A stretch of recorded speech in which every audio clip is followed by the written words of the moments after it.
following up in three areas we were talking about. Three of the more popular areas, such as recalling how the full exercise at the three-dimensional level of one's freedom to be oneself would, per force, result in the violation of someone else's freedom. And that two things cannot not only not occupy the same space, but are not specifically intended to do so for reasons of necessary competition. And three, how it is that if there were such a thing as an absolute unconditional freedom possible here, it would be self-destructive. All right, let's recall, since I already started this, in our little garden, consider that, although I know it's not true, but you can do this, consider that, back talking about cats and birds, let's consider that in our little garden, and I could have made up examples that would have been much closer literally, but if you were dependent upon examples and information that was literal, then Jesus Christ and other deities here and there have mercy upon you. But let's assume that birds in this garden are the cat's sole supply of food. And that what we were pointing out, if the cats did have absolute, unconditional, total freedom to pursue, to actualize, if this was Southern California, their full felineness in the dance of dominating the birds, it would result in them absolutely wiping out the food supply of birds. That is, they would finally eat the last bird, and thus the cats would have wiped themselves out. But some of the subtle, and now more specific, continuation, at a very primary animal level, in spite of what we started out saying, a kind of near tyranny is possible. It is relatively possible, which is the best you can ask for in a three-dimensional world.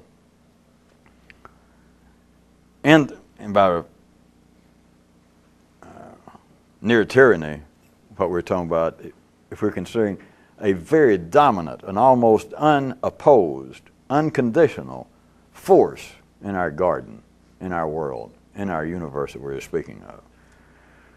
At a very primary level,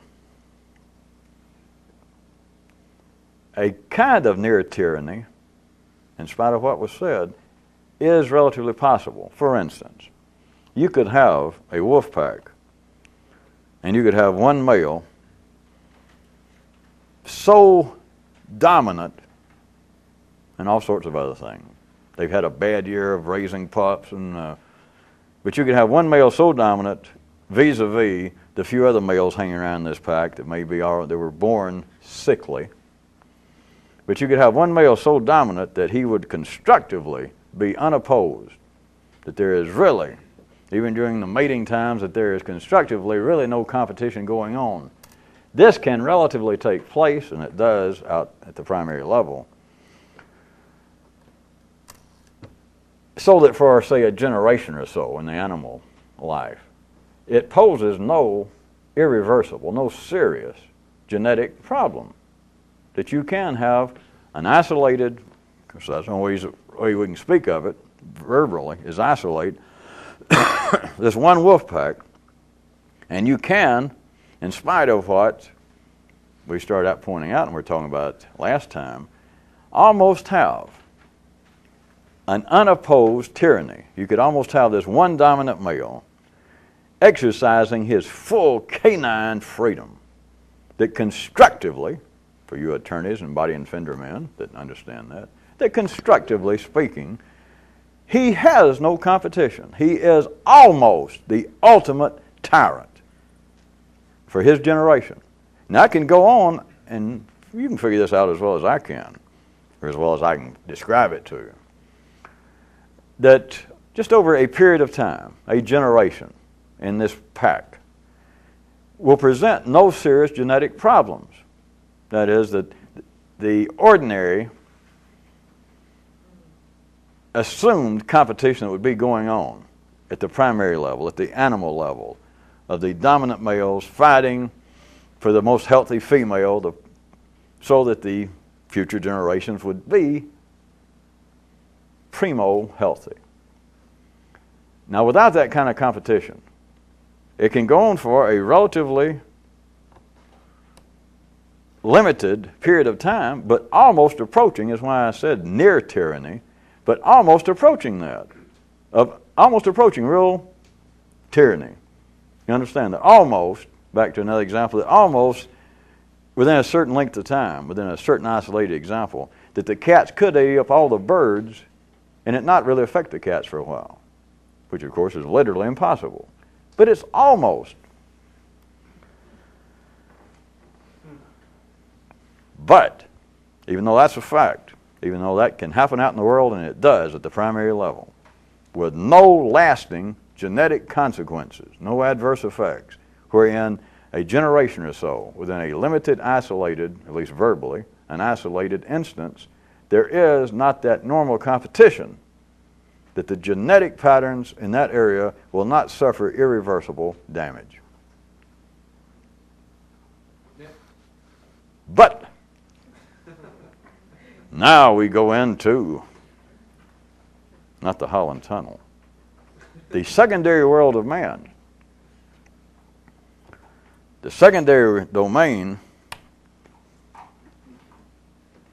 is in absolute need of a different level, a different type, a different intensity, a different kind of continuity involved, wherein the competition of brain struggles, the competition for brain dominance, that is, all in all, what we're speaking of now is a competition of ideas, cannot suffer a kind of near tyranny. There has to be a more active, a different quality, as opposed to my example of this pack that has one dominant male who constructively for a generation or for his lifetime has no real competition. The secondary domain of man cannot suffer that.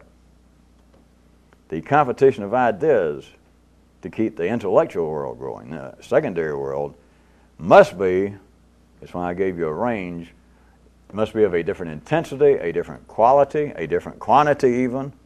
You cannot have a generation of people somewhere, if they're going to survive, unless life's about to extinct them. You cannot have a group over here somewhere that has, in the world of ideas, anything resembling this one dominant male for a generation. If it does, those people are going to live, no, not with Elvis, with the dinosaurs. Unless, of course, that's where Elvis is. But in other words, those people are about to be, cold porridge. The secondary world of man, which many of you can already see this, surely. It is arranged so, the way life is growing through man, that it cannot tolerate, it cannot suffer anything that even approaches an unopposed system of ideas, theories, the neural pattern of some group that we could identify verbally, which I could do, and you can do in your own mind, as well as I can pick out this imaginary wolf pack somewhere that has one dominant male. And if the wolf could think, you understand, we've changed from the primary into an imaginary world. If the wolf could think, then whatever that dominant male, for his, whatever it is, 10 years, if he had wolf thoughts, you understand the pack, all the females, which they wouldn't care anyway, but all the subservient males, whatever his ideas were about politics, art, and this and that would be it. In the same way that genetically, he is the only wolf getting laid for his lifetime. in a sense, he's servicing the whole pack sexually. But in that same way, if he were that kind of tyrant, and the wolves did have a secondary intellectual world, he would also be servicing the pack intellectually. That is what life cannot tolerate in the viable secondary world of man. There cannot be unopposed, dominant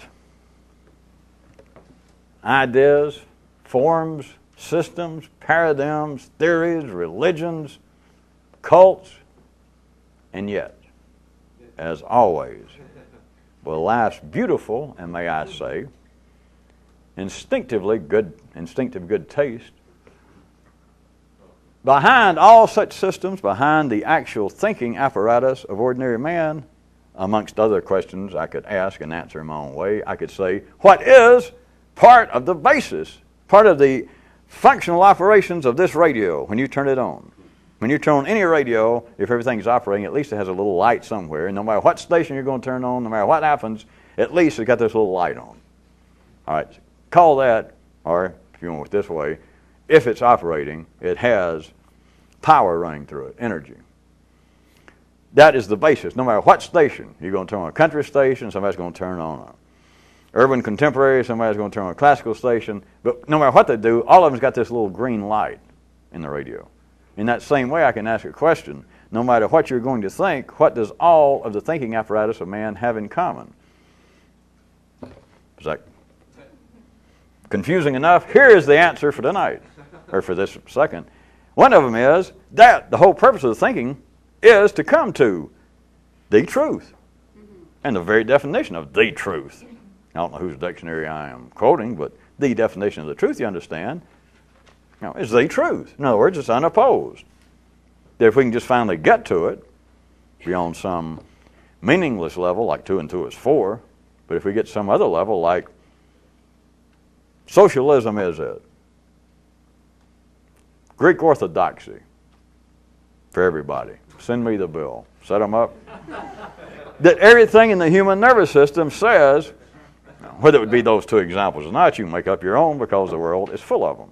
That everyone should live in Montana because it's almost big enough for everybody, except you people from Nebraska. The intellect itself, one of the common operational denominators, is that the whole purpose is to get to something that would be the truth somewhere, and the truth would be that which would be the dominant wolf, would be the force that would be unopposed, because if we could come to the truth at street level, who's going to oppose it? I mean, besides some idiot, we're not going to deal with that. We're talking about ordinary people. That if we could come to some truth, if you could, if somebody could, an institution could, and we just all realize it. Anybody that's sane, they say, well, here it is. We've worked on it now. It's been several thousand years. So we appreciate your patience. But here it is, the truth. Who's going to oppose it if men can come up with it? So in that beautiful, functional manner, life has the intellect believing that is, if it's not its raison d'etre, it's its gold. It is the kind of energy driving it. It's the hunger the intellect has. And life will not tolerate it because it would be suicidal.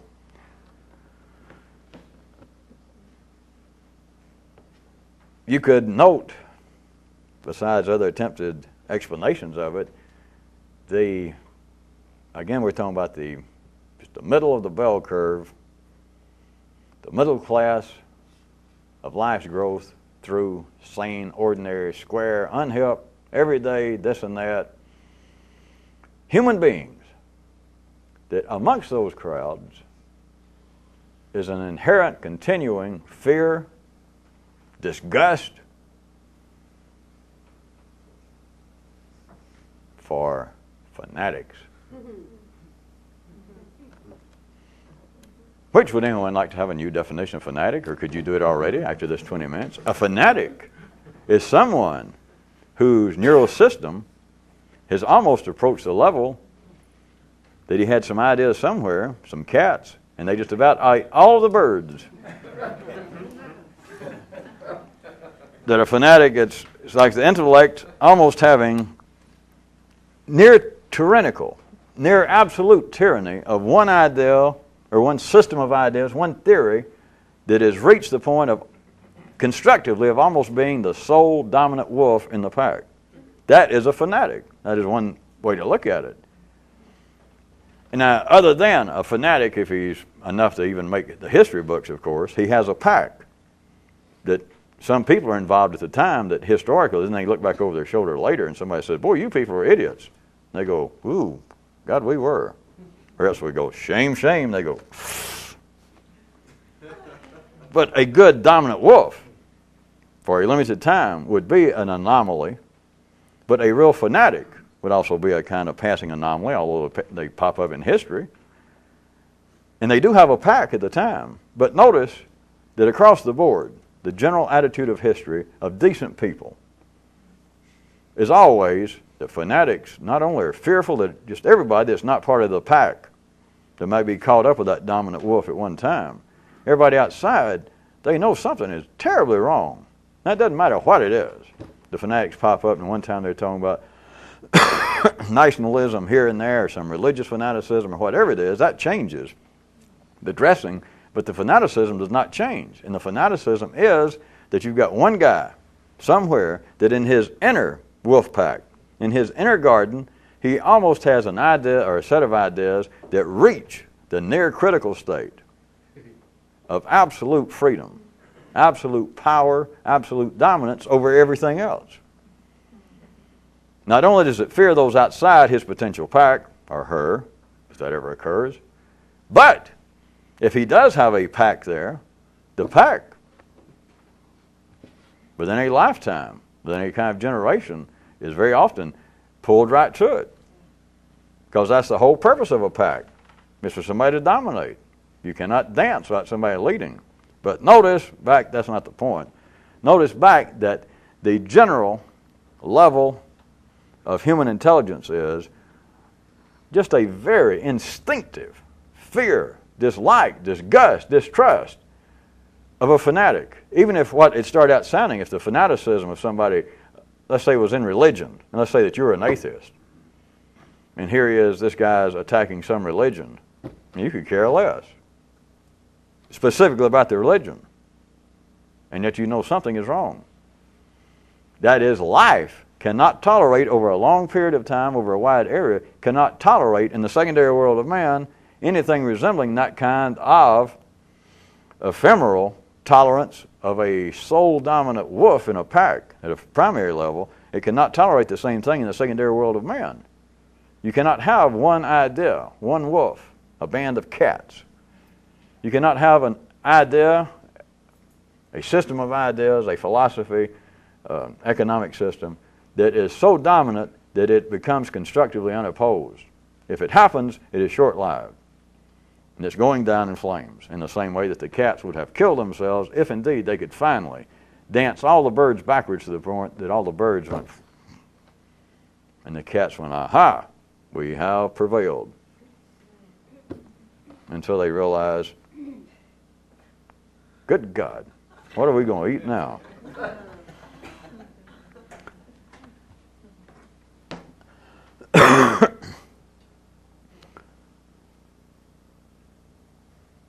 If you can see it in a certain way, the unique singular world of man's intellect, the secondary world, the thinking of action as opposed to simple action, which would be the primary world.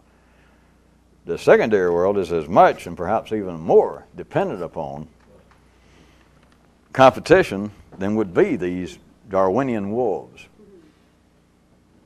That is, I'm just accepting as same way that you can accept from a high school level or any level that at the primary level on this planet, just take the idea of Darwinian evolution and survival of the fittest. Just take that as a given. Let's just use that as an operational thumb sketch. The secondary world of man, which is yet to come into anybody's kind of widespread, even speculation at the city level of there being a kind of evolution of the intellect. But this, well, I already went through the little poetic version of it, didn't I? That it might be as much dependent, perhaps even more so. I already did that. I'll do it again. The secondary world of man, the intellect, this kind of evolution, might be as much or even more so dependent upon competition than would be the primary level, which would come as, if they could hear it, big news to biologists, psychologists. Plus a guy I know that used to repair accordions. He would be surprised to hear that.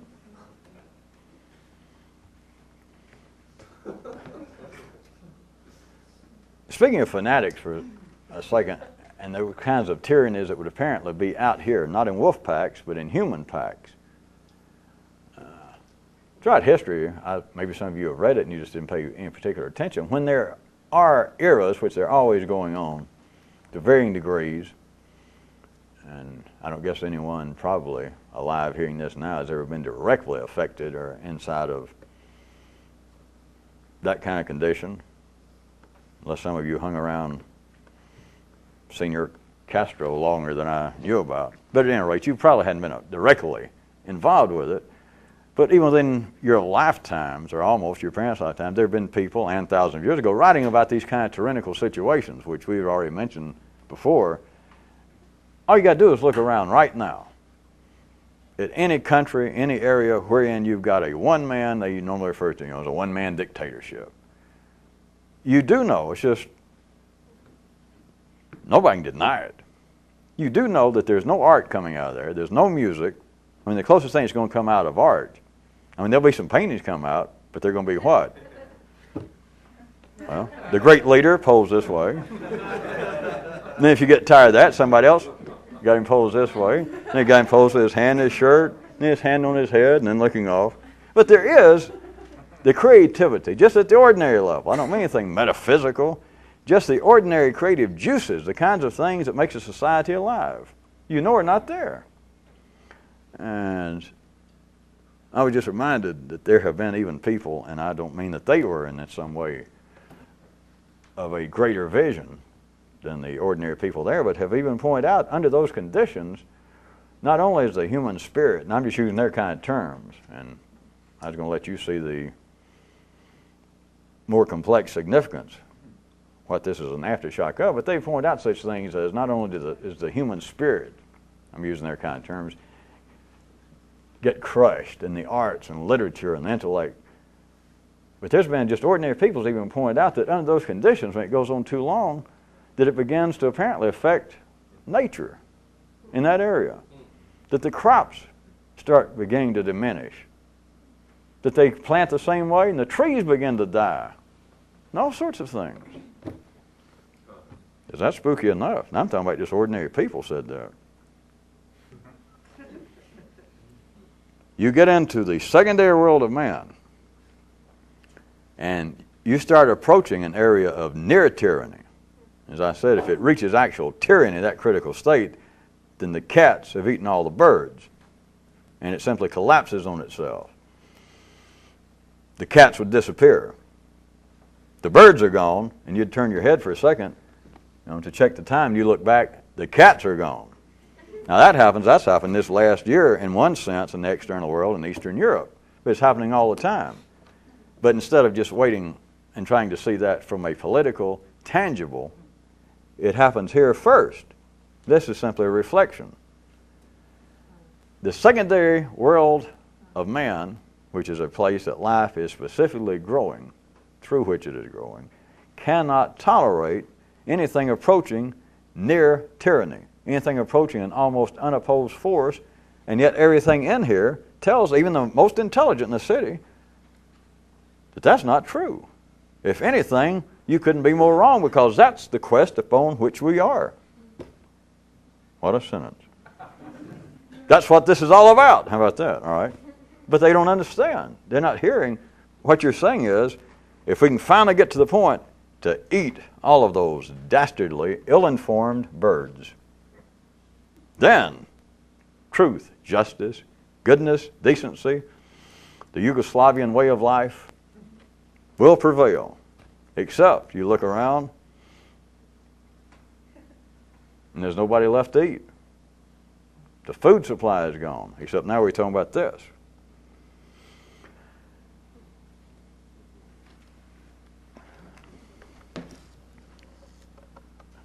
Back to one of the other areas. You recall we were mentioning, mapping out how in the 3D world of the, or a 3D version of the universal, just back to a good old everyday law, that two things cannot occupy the same space. And we were taking a little further and pointing out that they, not only is that true, but they are inherently, before it reaches the third dimension, they are already wired up, they're part of a scheme that is intended so that they cannot, they will not. But not because, even though it's true, that the 3D level, two things simply can't occupy the same space. Whether they were, if we didn't even have a law of physics that said that, then anybody with any common sense knows it. But that's not the proof. That doesn't tell you anything. Well, it tells you not to park your car where somebody else should park their car, if you want to look at it that way. Or not try to dance with a woman who's already dancing with a man twice your size.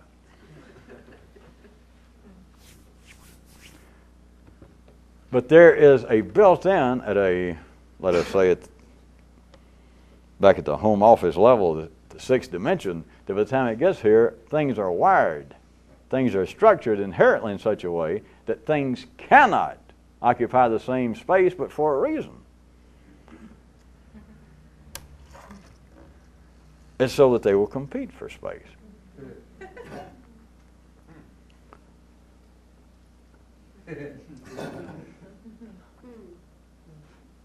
Well, all right, that was enough hmms. Now let's get real good for those of you that went, I'll consider that my holiday gift. Those of you who went,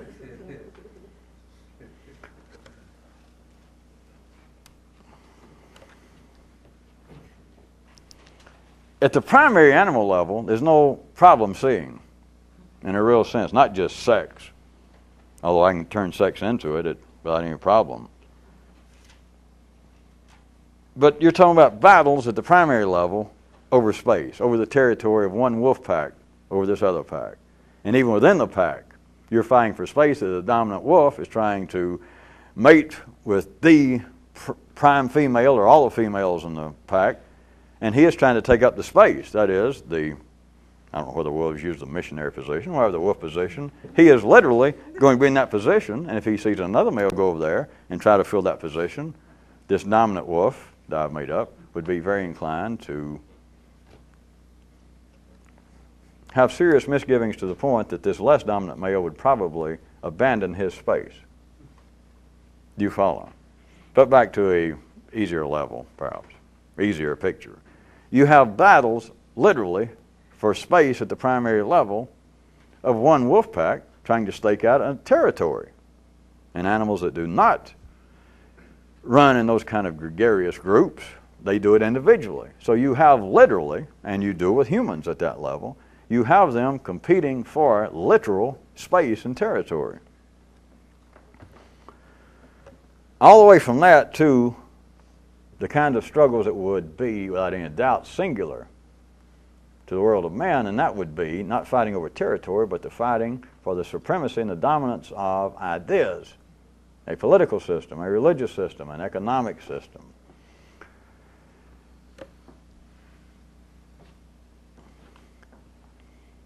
They are actually fighting for space.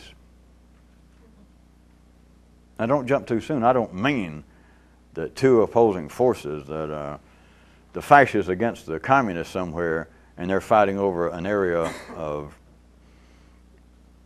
some oil fields or some tin mines. Forget that. We'll get into that some other time, maybe shortly. Because they don't actually fight over that. They can be fighting over that.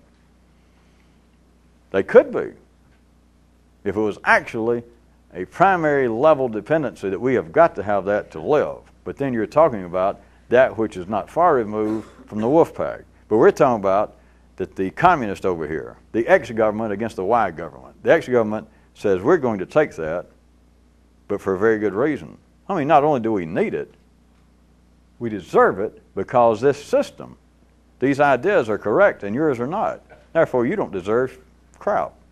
You certainly don't deserve that. And we're about to show you the era of you attempting to homestead over there and trespass on what is rightfully ours. It is not a battle then for territory.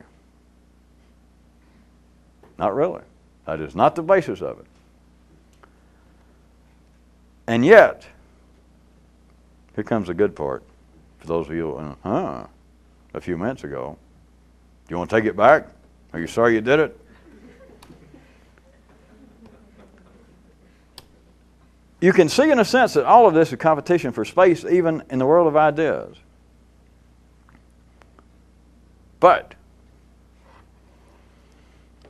the more subtle part is in the secondary world of ideas. Life has made it appear that space is at a premium.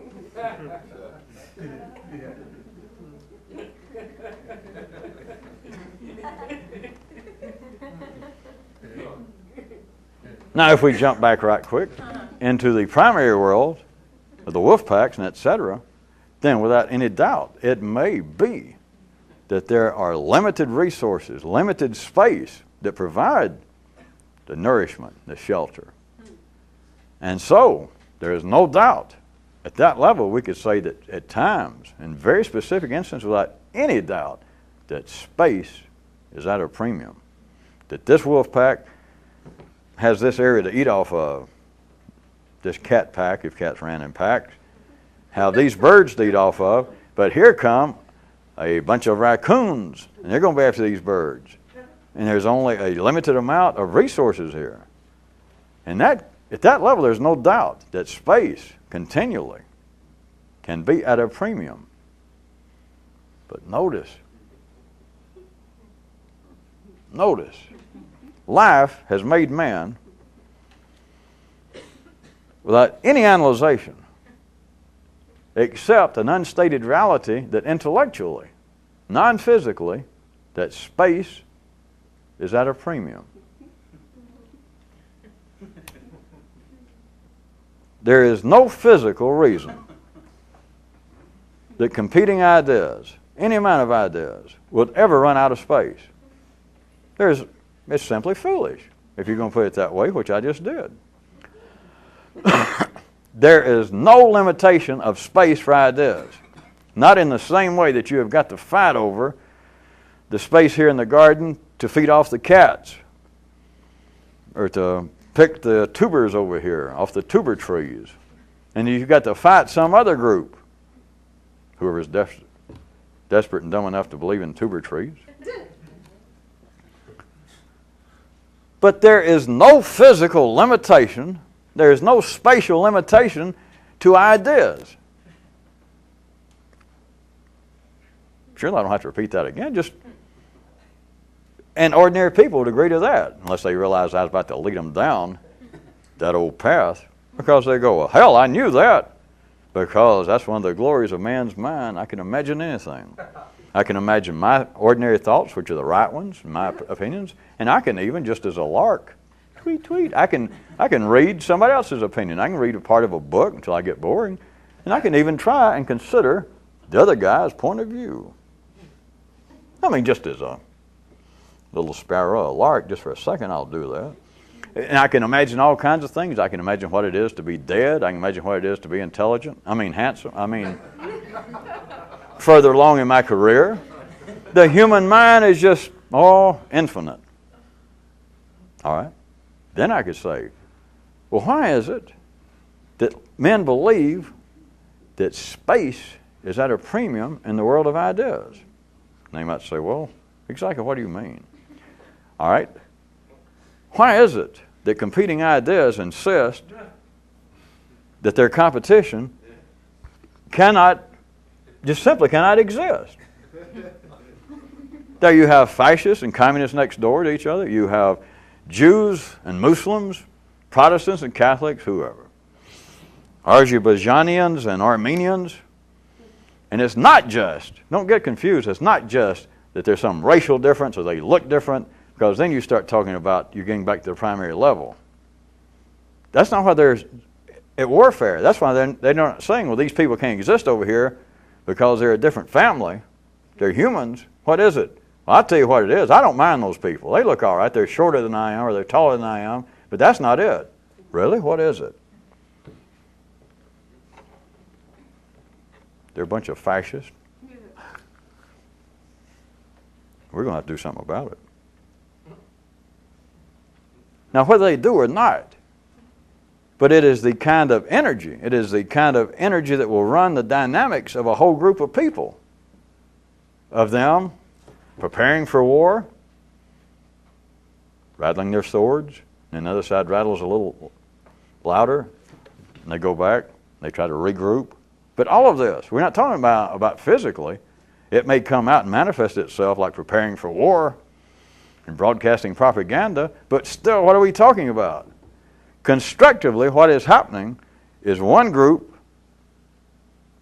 here in the secondary world is made to believe that there is a limited amount of intellectual space and that these other ideas can't exist. Now, if I present it that way, and if you're hearing it as simply as I am putting it to start with, this one group could say, well, I don't know what your purpose is in putting it that way, but that's not it. I hear what you're saying maybe, but the point being, let's assume that I am a X, the guy I'm talking to, the guy I'm now speaking for. I am a Armenian Christian. The reason I oppose those the Islamic Turks, or whoever that they had a quarrel with, they would say the reason is not just because they're different, it's because their ideas are so erroneous that they're dangerous. Now, if you're ordinary, and that's your view, which you're ordinary, that would be your view in some way, that's the basis of all nationalism, it's the basis of all institutionalized thought. There is no response to that. You cannot tell somebody they're wrong because they're not. You certainly can't prove they're wrong because they're not. They say the reason we oppose the ideas is not for anything as simple as you put it, or maybe as complex as you put it. They're still talking to what we're presenting. They would say it's simply on the basis of this, that they're wrong. It's not. Think about it. Life has made the secondary world of man, has made his intellect for no reason whatsoever that can be proven. That's just, if you see it for a second, it is just patently ridiculous to believe that the intellectual world of man, that in there, that space is at a premium.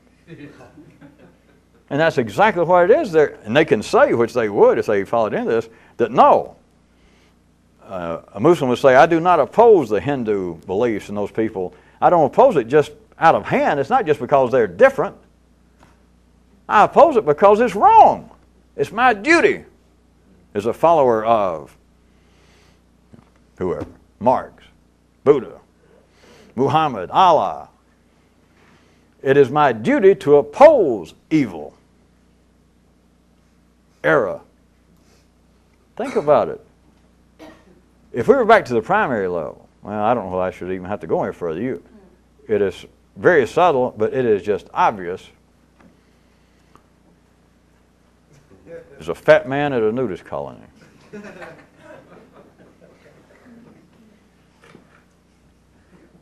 A man with a piccolo at a nudist.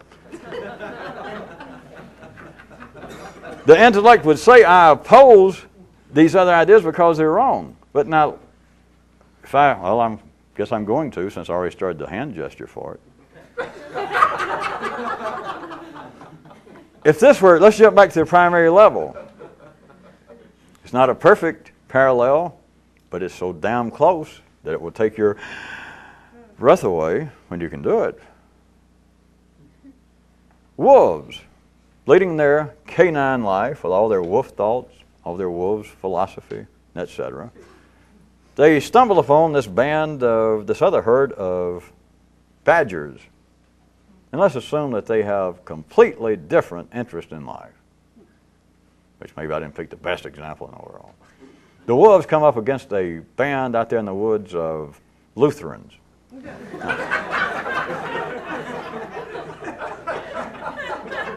Well, all right, don't push me or I'll say dentist. Let's assume it's wolves. Let's assume it's wolves and badgers. Let's just say that. And that they have two completely different interests in life.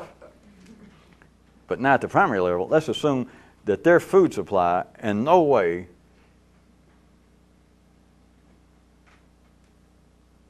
crosses one another.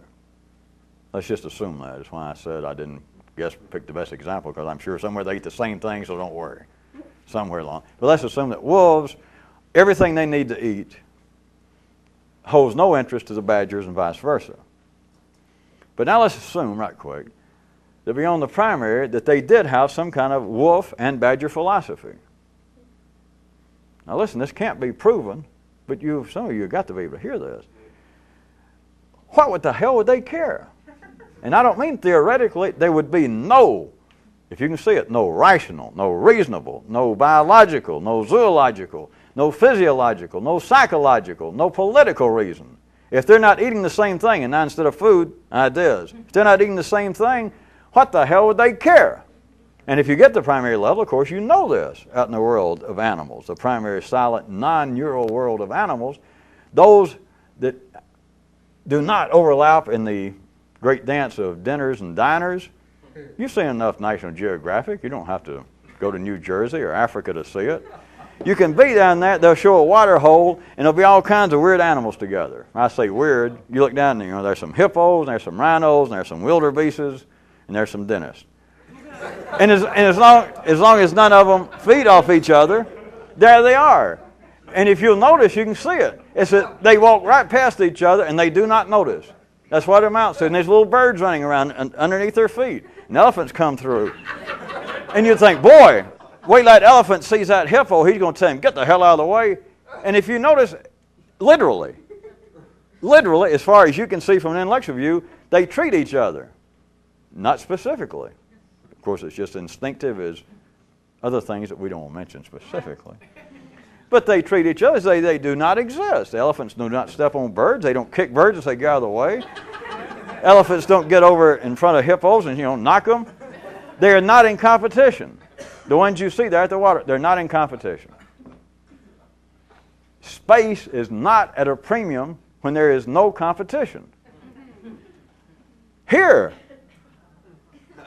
one group says about the other group, well, the reason that we oppose them is they're wrong. That's not it. Now, that's what life makes them say and think. But life makes the basis that I was trying to get you closer to getting to the corner around the 3D aftershocks of all this, is what life has really done is make man think, act as though intellectual space is at a premium. And it's ridiculous. Now, let's assume. You got to follow this, and I know that your mind can tell you that at the ordinary level that there are exceptions to this, which there are. If I wanted to take it down another level. But let's put it this way, other than some armed, overt conflict going on. Just because you've got two groups, they're sitting right here over a border, and one group says we're communists, one says we're fascists, one says we're Presbyterians, one says we're Catholic, and nothing else is going on yet. But just one group is aware of the fact, they say, well, now wait, here's our list of ideas, here's who we are, and they hold it up, maybe across, or they put up a pamphlet and they hand it over to the other group, and the group looks at it, and they go say, well, that's nothing like our intellectual life. They call it all kinds of other things.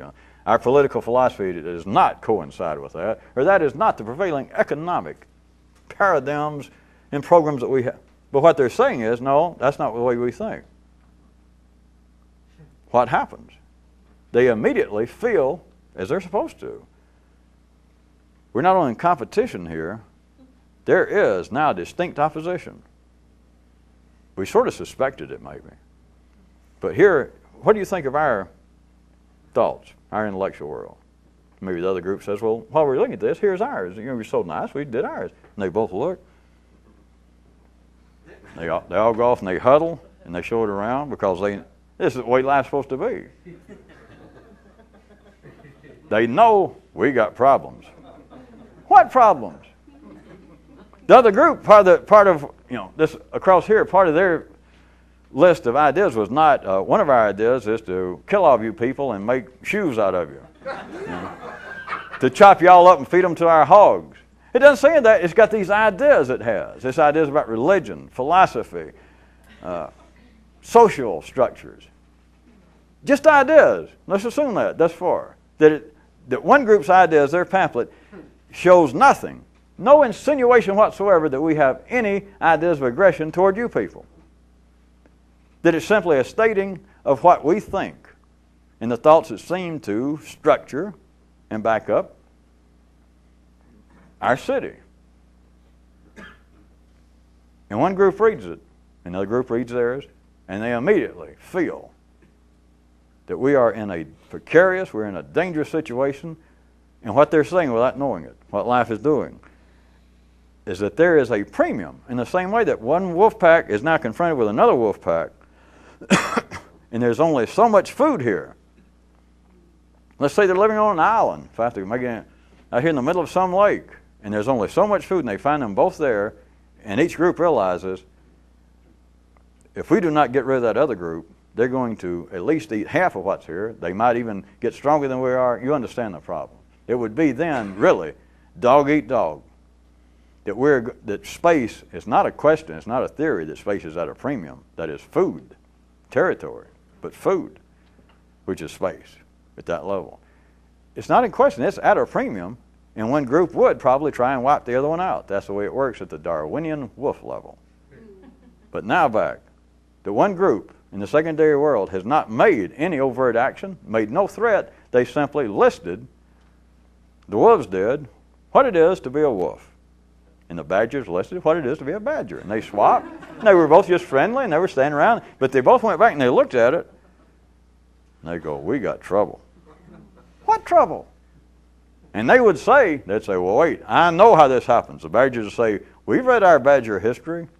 We know that once you have people with conflicting ideas, at first it's just a few little conflicting ideas. And the next thing you know, they're over here trying to convert us and turn us into wolves. Forget that. When it starts, what is going on? It's not that the wolves say immediately, well, wait, badger ideas are terrible. They may say that. But what life has done is made them think that intellectually space is at a premium. That there's only so much room. I mean, you can either have badger thoughts, which to the badgers are the right thoughts, or you can have wolf thoughts maybe. But you can't have both.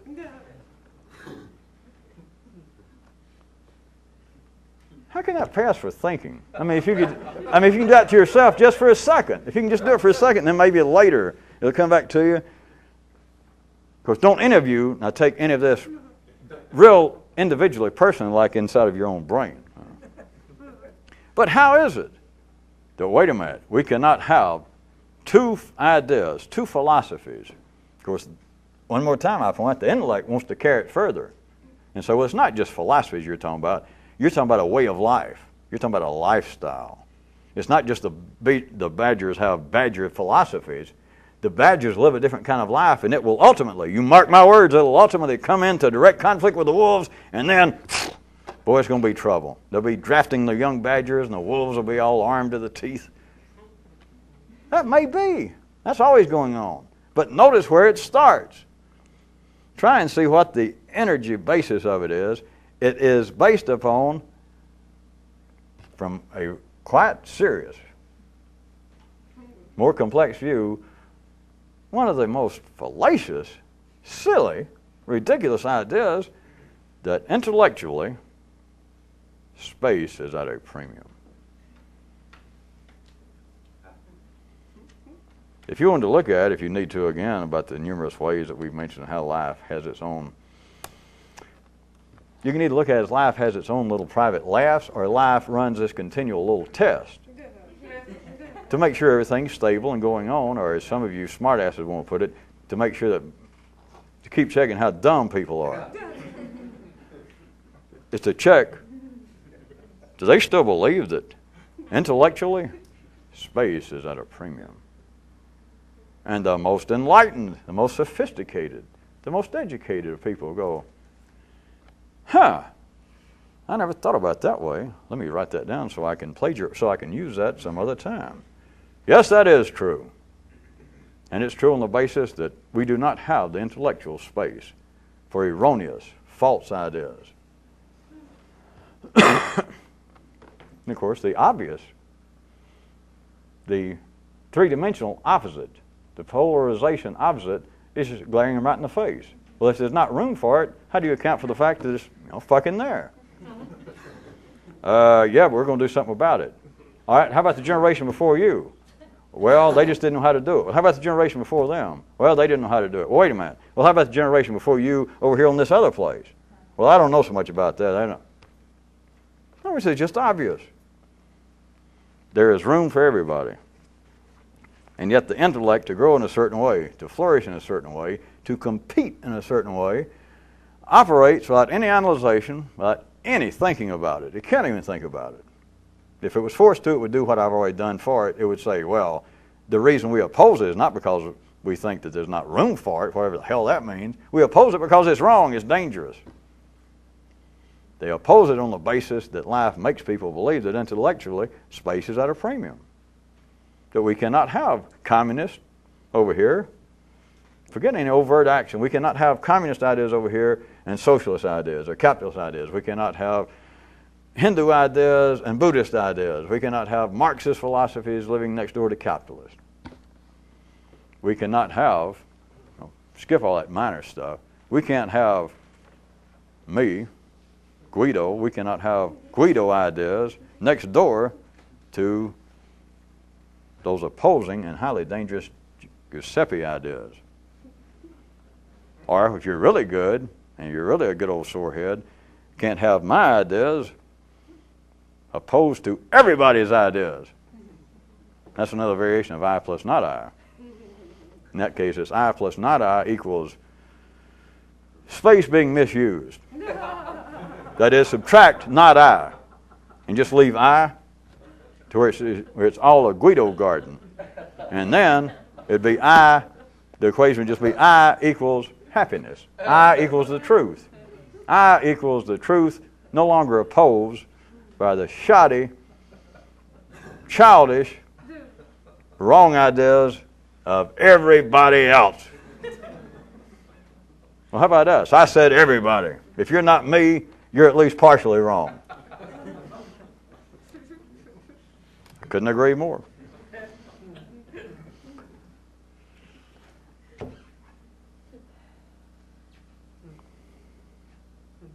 Well, we can make a fine look. How about this? As opposed to all of that. You mean all of that? I said all of that. As opposed to all that, you could look at a revolutionist, unpolarized, thinking as being beyond all of those limits, all of those confines, all of those specious competitions. And that kind of thinking, in a sense, would be in a new area wherein, in spite of three-dimensional laws, wherein two things, two thoughts, can occupy the same space. Or those of you that really want it serious must, since they already do. But it's for you, it's for a real revolutionist to actively know that you cannot get freed from the limits of polarized thought. You cannot get free from the cats, the birds, Guido, the Presbyterians, everybody else, the capitalists, the Marxists. You cannot get free from the city. You cannot get free from the old neural building site until you get to the area wherein two things can, literally, two ideas, to anything in the secondary world of you, in the intellect, that two things can occupy the same space. How about one more name? Everybody's always wanting a name for this. I had another one in line with that. How about we could name this kind of stuff, at least for tonight. We'd name it, quote, we're the loyal opposition to the laws of physics. You see, like, the two revolutionists thinking that two things can or two thoughts can occupy the same space. We're the loyal opposition to the laws of physics. Or a subversion, a cruder, more direct version for all of us dentists and body and fender men. The other name could just be, we're against the laws of physics. You want me to cut it down? Good night. Good night, and may Guido bless you. You want me to cut it for the epilogue or just let it run? Fade to black. Fade to black.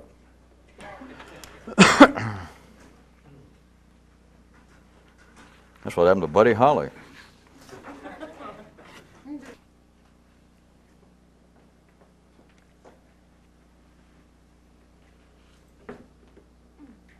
You ready? All you little people, well, here and other places, all you little people out there, out of town, until I decide more what to do. Although it's not obviously my job, once somebody gets involved with us at all, to encourage. But I did want to say to a good handful of you, not only here, but some of you out of town that I know about specifically, you can be around this for a while and almost believe that you don't know why. I started to say that you think that you've gotten all you can get out of it. It's like you just become saturated. And this happens periodically. I know sometimes some of you seem to be surprised that somebody's been around here a while just disappears. And oftentimes that's not the point, but they'll write me or they try to explain some way that, well, I think that surely I know so much now I don't know what to do with it. You know, I got to have a break. I got to, my brain is overheated.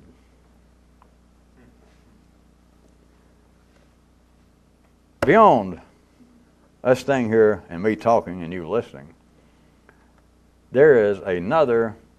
Don't take this as encouragement, motherfuckers. But I'm gonna have to. Some of you I should say this before you might just feel yourselves burn out. There is a distinct other kind of thing. You're not gonna make me say other level. It's just a jolt. It's something else, and it's beyond. A bunch of you are real close to it, but it's very distinct. But a bunch of you, if you think, well, I'm about to overload, or I know so much now, I know that many of you have thought, oh boy, I've gained so much from this, or listening, I've got so much stuff, I can't use it. That kind of story. I know more now than I can use.